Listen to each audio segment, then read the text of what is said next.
ওসব কিছুই নয়। আমরা আমাদেরকে মাননীয় আউসগ্রাম থানার আইসি সাহেব আমাকে ডেকেছিলেন, আমি এসেছিলাম।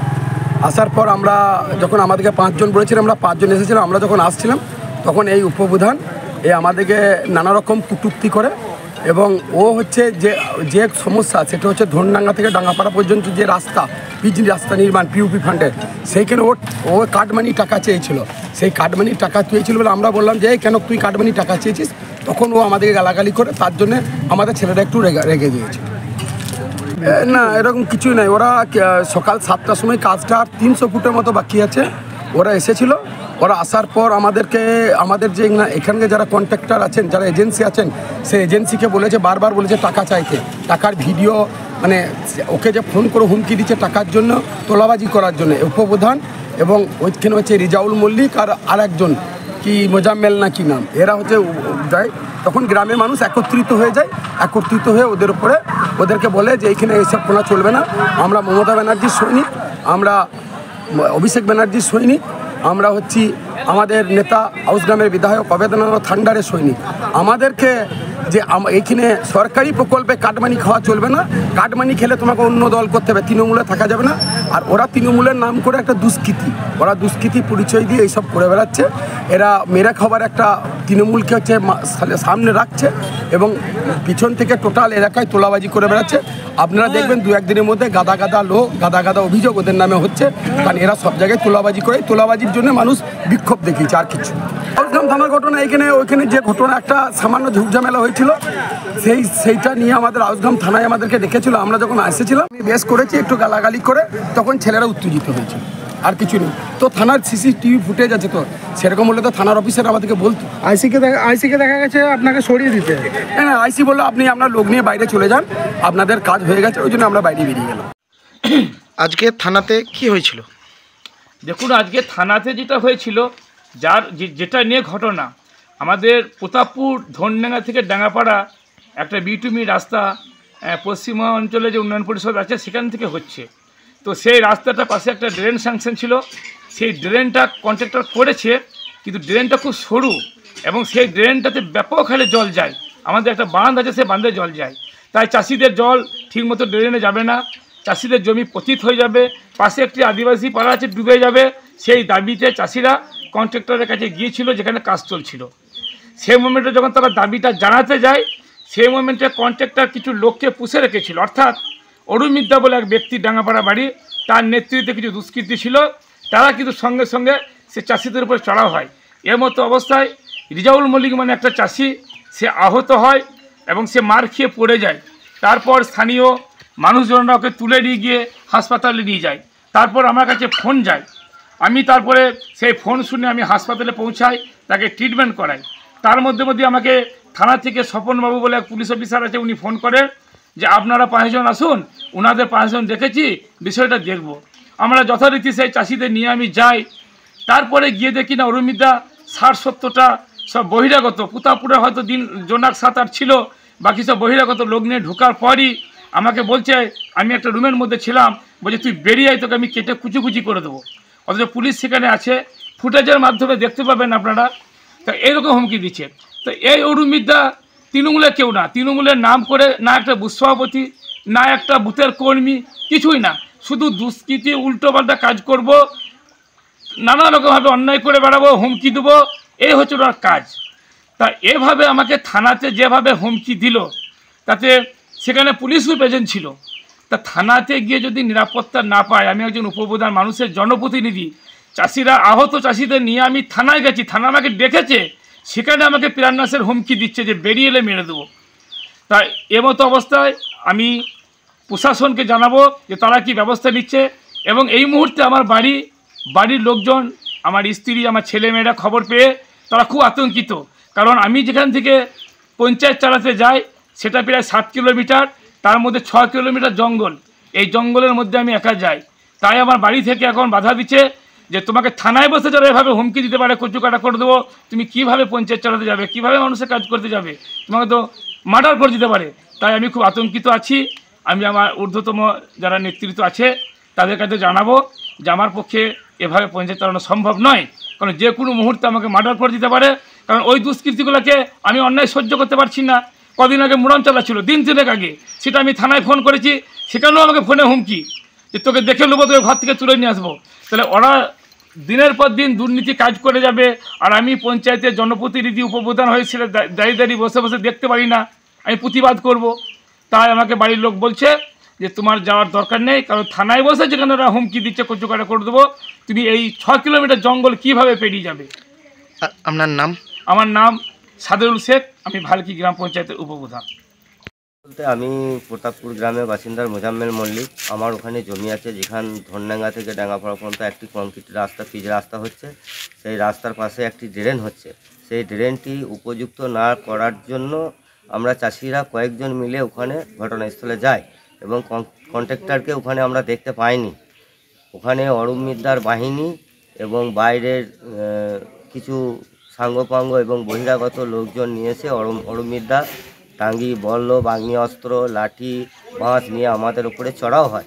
হ্যাঁ, প্রাণের ভয়ে আমরা জামতলা মেডিকেল হসপিটালে আসি। আপনাদেরকে কারা মারলো? অরূপ মিদ্দার লোকজন, বহিরাগত। আপনি ওখানে কেন গেছিলেন? আমি আমার ওই জমিটার ক্ষয়ক্ষতি হবে এবং চাষিরা যাতে ওই ড্রেনটার উপরে উপকৃত হয়, ওই ড্রেনটি উপযুক্ত হয়নি, তার জন্য কমপ্লেনের জন্য কন্ট্রাক্টরের কাছে গিয়েছিলাম আবেদন করতে।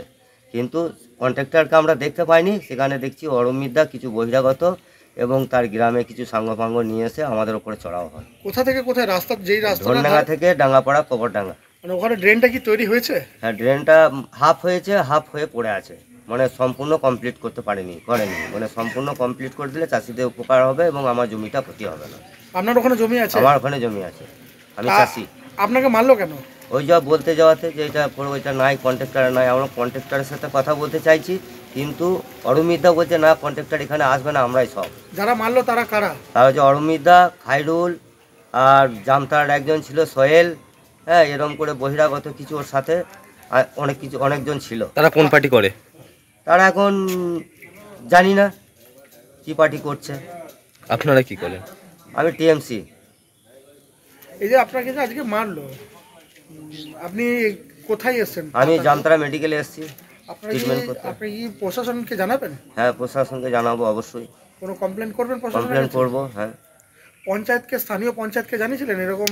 হ্যাঁ, একবার ড্রেনটার মুখে জানিয়েছিলাম, দরখাস্ত দিয়ে নয়, মুখে জানিয়েছিলাম এবং থানাতেও জানানো হয়েছে এবং কোর্টেও আমি একটা 163 ধারা একটা করেছি। আমার কাছে নথি আছে, সেটাও আমার কাছে প্রমাণ আছে। তা সত্ত্বেও ওরা জোরপূর্বকভাবে রাস্তাটা করছে, অন্যায়ভাবে আমার উপরে অত্যাচার এবং আরও ওরা মারধর করার চেষ্টা চালাচ্ছে। আপনার সাথে কজনকে মারধর করেছে ওরা? আমার সাথে আমার ভাইকে, আরও আমার 2-4টা চাষি যারা গেলো তাদেরকে ঠেলে সব সরিয়ে দিয়েছে, তাদেরকে ভয় দেখিয়ে যে। আপনি এখন আতঙ্কিত? আমি এখন আতঙ্কিত হয়ে। পুলিশ প্রশাসনকে জানাচ্ছে? হ্যাঁ, পুলিশ প্রশাসনকে জানানো হয়েছে। আপনার নাম? আমার নাম মোজাম্মেল মল্লিক, বাড়ি? বাড়ি প্রতাপপুর, বড়পাড়া।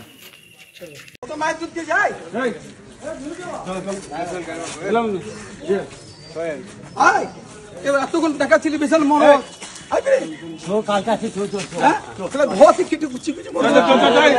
ভিডিও করছে না।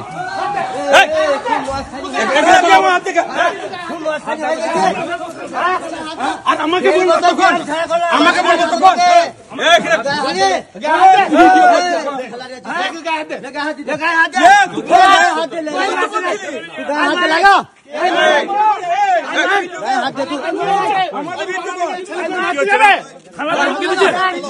মারবো বলছে, তাহলে কি হবে বুঝতে পারছেন? মারবো বলছে, মারবো বলছে।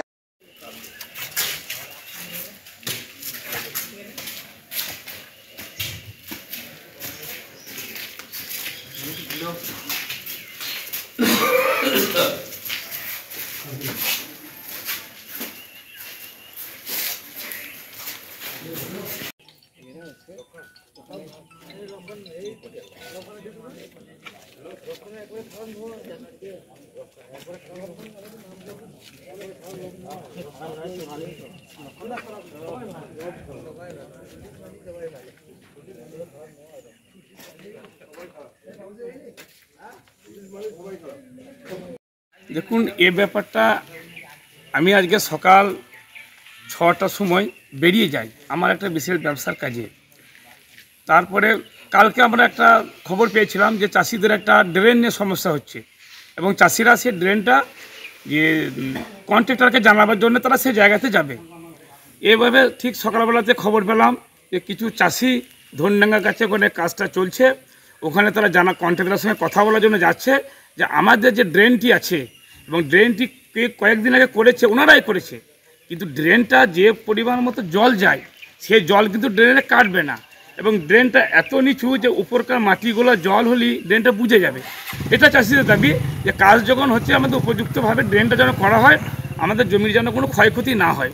তারপরে আমার কাছে ফোন যায় যে ওখানে গিয়ে কন্ট্রাক্টরকে দেখতে পাইনি, ওখানে গিয়ে ওই ডাঙ্গাপাড়ায় বাড়ি এক অরুণ মিদ্যা বলে আছে, সে এবং তার কিছু লোকজনের মধ্যে ম্যাক্সিমামটা বলছে বহিরাগত লোকরা হঠাৎ তাদের উপরে চড়া হয়। তারা চাষি লোক, তাদের জানে ভয় আছে, এবং এই মুহূর্তে আমার প্রতাপপুরের দু একজনের গায়ে হাতও পড়েছে, তারা অলরেডি হসপিটালে এসছে, এখন চিকিৎসাহীন তারা রয়েছে। তো এভাবে যেটা করছে অরুণ বিদ্যা, এটা তো ভুল করছে। কাজ করছে কন্ট্রাক্টর, চাষি সরকার টাকা দিয়েছে, চাষি গিয়ে তাদের সুখ দুঃখের কথা বলবে, ও কেন এখানে আসছে মানে বুঝতে পারছি না। এই ড্রেনটা করার দায়িত্ব কাদের? ড্রেনটা করার দায়িত্ব যে পশ্চিম উন্নয়নাঞ্চলে যে পরিষদে যে কাজটি হচ্ছে তার সঙ্গে ড্রেন এবং রাস্তা আছে, ঠিক আছে। তাহলে চাষিদের তো ড্রেনটা যেমন জল কাটবে সেরকম চাষিদের সঙ্গে বসে আলোচনা করে ড্রেনটা করতে হবে না, সেখানে সেটা দেখতে পাচ্ছি না। সেখানে বারবার চাষিরা কিছু বলতে গেলে অরুণ মিদ্যার লোকজন এসে সেখানে হামলা করছে। আমি একটা জিনিস বুঝতে পারছি না যে অরুণ মিদ্যা বারবার বুকে দাবি করছে যে আমি তৃণমূলের নেতা, কিন্তু মমতা ব্যানার্জি এটা আদর্শ নয়। মমতা ব্যানার্জি আদর্শ হচ্ছে মানুষকে সঙ্গে নিয়ে চলো, মানুষ কি বলছে সেটা শোনো, মানুষের দাবিটা মানো, তবেই না কাজটা চলবে। আপনি বলছেন তার মানে গ্রামবাসীরা আক্রান্ত হলো তৃণমূলের হাতে? এখন অরুণ মিদ্যা তৃণমূল বলে দাবি করছে, নিশ্চয়ই সেটাই বলবো, সেটা আমার দলকে ভাবাবো যে নেতা যে অরুণ মিদ্যা তৃণমূল বলে দাবি করে সে আজকে মানুষের গায়ে হাত তুলছে কেন, আমরা জানাবো, যেখানে জানাবো জায়গাতে আমরা জানাবো। ঠিক, এই যে আপনার উচ্চ নেতৃত্ব কি জানাচ্ছেন এই ব্যাপারটা? অবশ্যই জানাবো যে সে তৃণমূল বলে দাবি করছে অথচ সাধারণ মানুষের গায়ে হাত তুলছে, তাকে কে প্রশ্রয় দিচ্ছে, তার পিছনে কে আছে, সে নিয়েও আমরা খোঁজ খবর লাগাবো। এই যে ড্রেনটা তৈরি হচ্ছিল, এতে এখন নিম্নচাপের প্রভাব আছে, এই চাষও চলছে হয়তো জমিতে, তাতে কি ক্ষতি হতে পারে চাষের মনে হয়? দেখুন, চাষের সাময়িক করার সময় একটু একটু ক্ষতি হলে চাষি মেনে নেবে। জল গেলে যেটা না, হ্যাঁ, ওই ড্রেনটা আমরা জন্মগত দেখছি, ওর উপরে একটা বড় বাঁধ আছে এবং একটা কেলেন আছে, বর্ষাকালে সেই জলটা ওইদিকে বয়ে যায়, অতএব সে ড্রেনটা তখন প্রায় 7-8 ফুট চওড়া। এবার পাকা ড্রেন হচ্ছে, তার উপযুক্ত তাকে চওড়া করতে হবে এবং তার হাইট করতে হবে, তাতে যতটা হোক।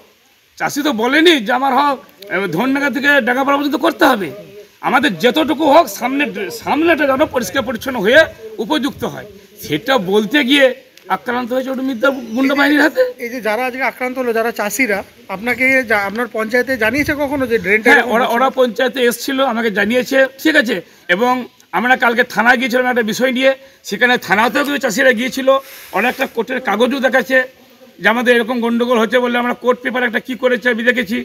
এরকম বলার সত্ত্বেও আবার আমি একটা কথা বলি, আমি খবর যখন পেলাম যে ওখানে অরুণ মিদ্যার গুন্ডা বাহিনী চলে এসছে, তাহলে আমি বুঝতে পারলাম যে চাষিরা আক্রান্ত হবে।